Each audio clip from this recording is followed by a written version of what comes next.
Everyone, wanted to welcome you to week 11. And this week we start module 3. Module 3 is a 4-week module like our other modules. My plan this afternoon is to go over briefly the module itself and then also how to make up points for the week. All right, so we're going to go ahead and start by getting into Blackboard. So this is our homepage. We wrapped up the interim module last week, and this week we start module 3. Module 3 is organized like the other modules in the course. There's the outline and then the things that are due. So we're going to start with the outline.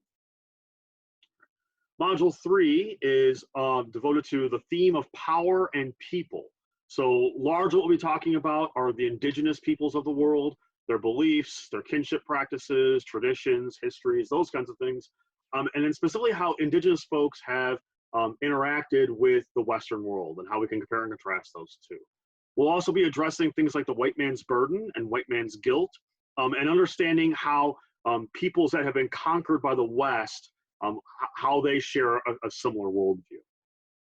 So our essential questions are, what does it mean to be a traditionalist versus progressive? How do traditional cultures interact with the modern world? What does it mean to be designated a third world country versus a first world country?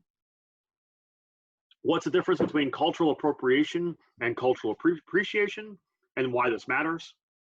And then our main topics are going to be the indigenous or first peoples of the world, defining the global village, so we're finally going to define that term, and then how that interacts with the first world and third world definitions. The notion of times cycle versus times line, or sometimes called times wheel versus times arrow. And then lastly, the cross-cultural and socio-political power structures that exist in the world today.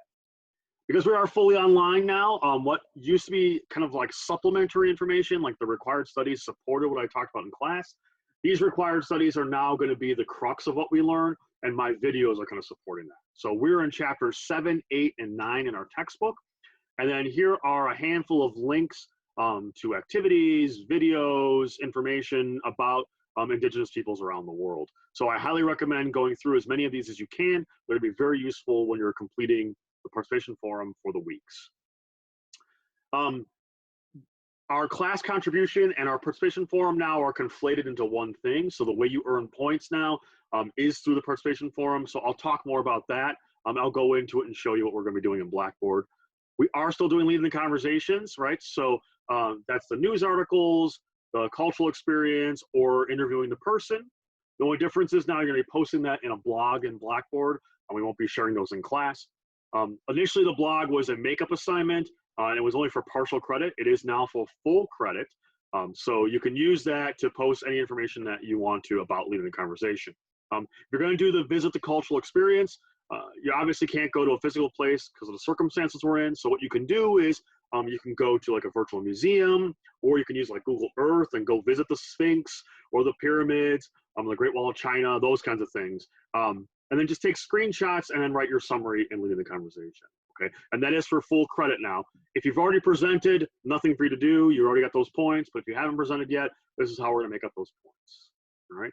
And at the end of the module, you've got the self-check due, the journal is due, and then you also have the class blog. So the self-check is like our normal self-checks, just go ahead and do that.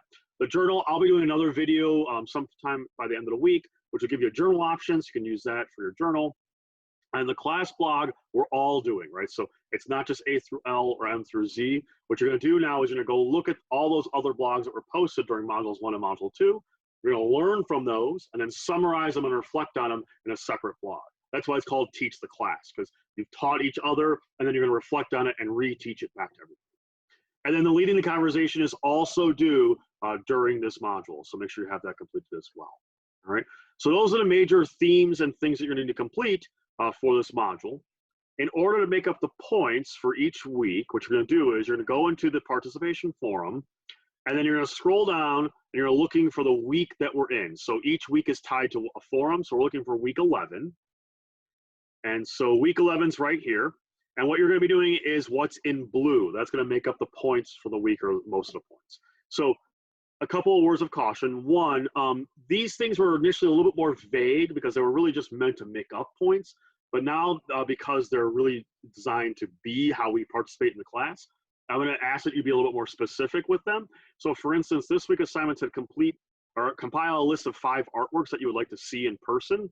I'm going to ask that you tie that to the module, right? So look for artworks that are done by indigenous groups or indigenous artists from around the world. And I'll give you some, there are actually some links in the module overview document that can help you with that.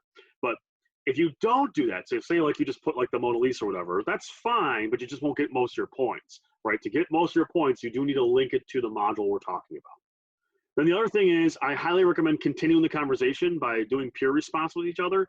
That'll also help make sure that you get most of your points, if not all of them, right? So if you want to get all 10 points of the week, you're going to want to do the blue, you want to tie it to the module, and then do some peer responses.